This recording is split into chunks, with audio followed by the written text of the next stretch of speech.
एक बार एक जंगल में था एक शक्तिशाली शेर। शेर उस जंगल का राजा था। वह हर कोई जानवर का शिकार करता था अपने भोजन के लिए।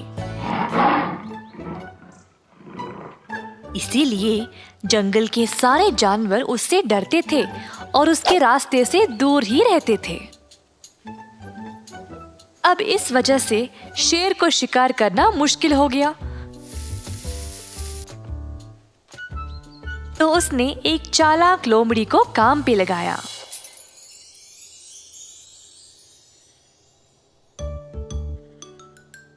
लोमड़ी को बस बाकी जानवरों का स्थान शेर को बताना था। तो शेर फिर उन जानवरों के पास जाकर उनको पकड़ लेता था। एक दिन शेर ये जानना चाहता था कि बाकी के जानवर उसके बारे में क्या सोचते थे। तो उसने लोमड़ी को बोला कि वह चोरी छुपे जाकर इस बात का पता लगाए।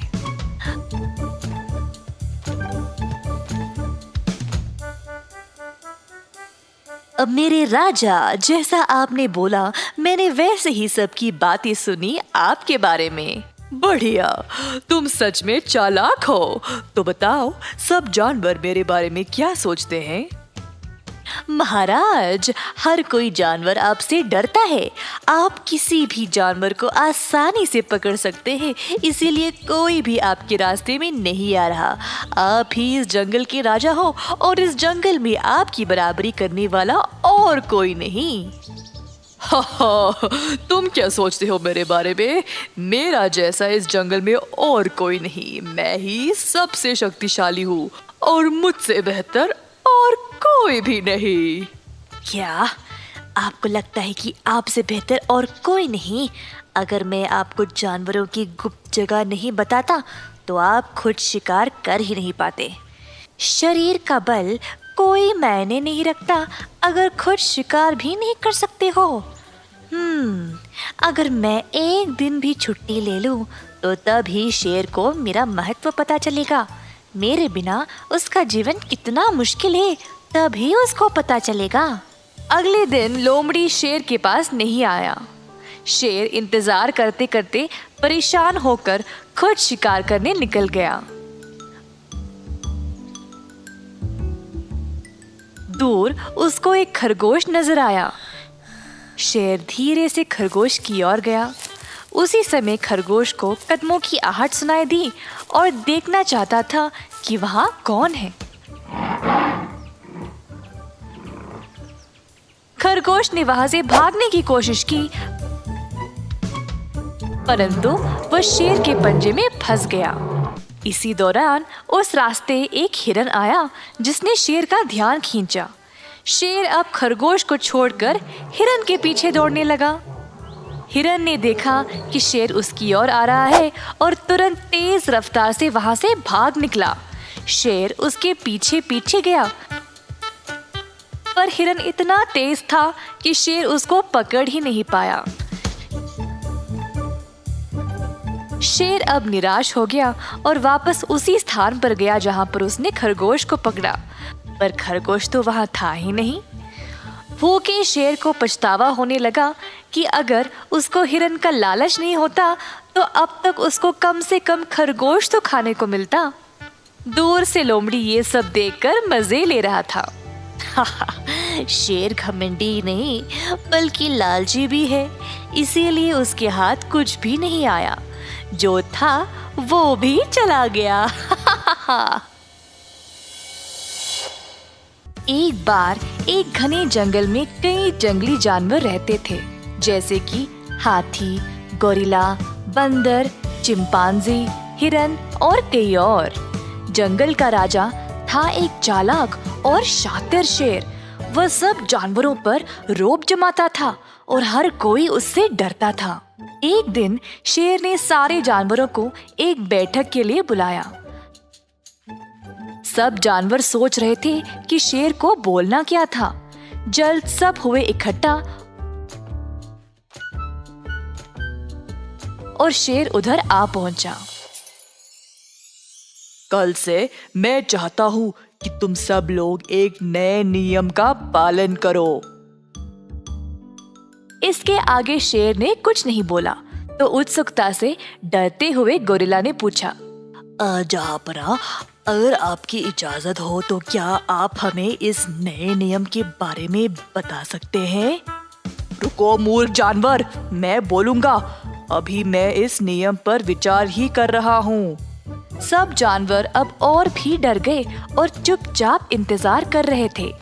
आखिरकार शेर ने कहा, अब से हर रोज तुम लोगों को मेरे भोजन के लिए एक जानवर भेजना पड़ेगा। अगर इस नियम का पालन नहीं करोगे तो बहुत बुरा होगा। ये सुनकर सब जानवर हैरान परेशान हो गए, पर उनके पास और कोई रास्ता नहीं था। जंगल के राजा की बात उनको माननी ही पड़ी। अब मैं एक सेवक को नियुक्त करूंगा जो रोज मेरे गुहा तक जानवर को ले आएगा। मेरा सेवक हिरन होगा। हिरन हैरान रह गया और बाकी के जानवर भी। शेर को वापस जवाब देने से हिरन बहुत डरता था, तो धीमी आवाज में उसने कहा, जी जनाब, आप जैसा कहोगे मैं वैसे ही करूंगा। हर सुबह एक जानवर को लेकर आपके पास आ पहुंच जाऊंगा। फिर शेर वहां से चला गया। अगले दिन से रोज हिरन एक जानवर को लेकर शेर के पास ले जाता था।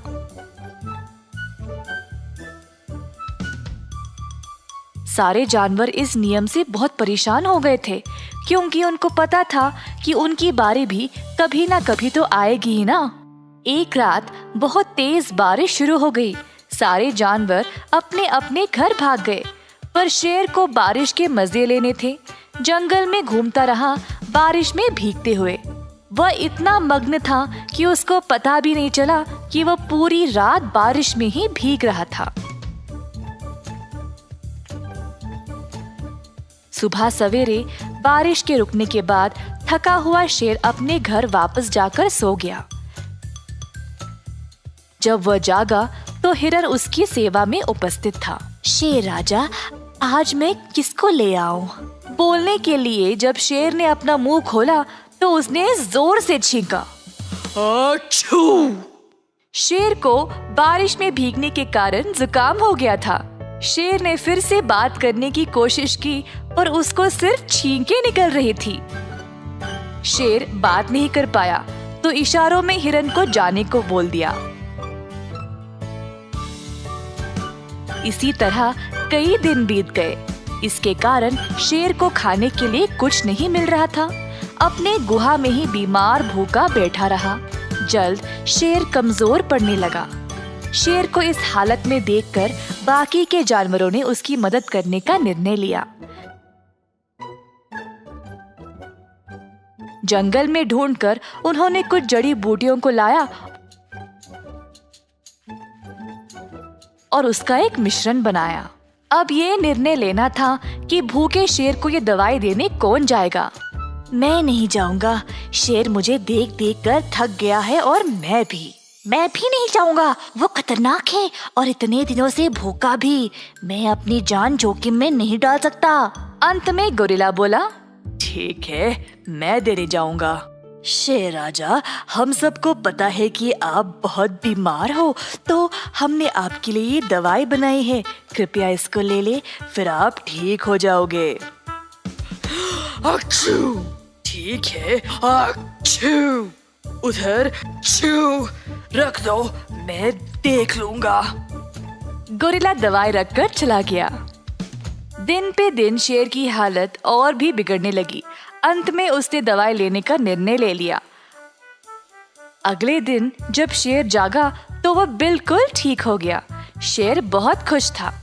उसने फिर अपने बर्ताव के बारे में सोचा। उसने अपनी आलस्य की वजह से बाकी के जानवरों को संकट में डाला, फिर भी सब ने उसकी मदद की। पर शेर अभी भी दुष्ट ही था और इन सब ख्यालों को दिमाग से निकाल दिया। उसको अब भूख लगी थी। गुहा के बाहर आया तो दूर हिरन को घास चरते हुए देखा। अब शेर शिकार करने कहीं दूर नहीं जा सकता था, तो उसने हिरन को ही फंसाने का निर्णय लिया।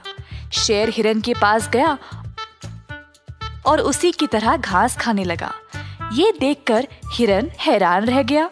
जिज्ञासु से हिरन खुद शेर की ओर गया और पूछा, शेर राजा, आप घास क्यों खा रहे हो? आप ठीक तो हो? हाँ, वो दवाई खाने के बाद मुझे लगता है कि मांस से ज्यादा घास ही अच्छा होता है।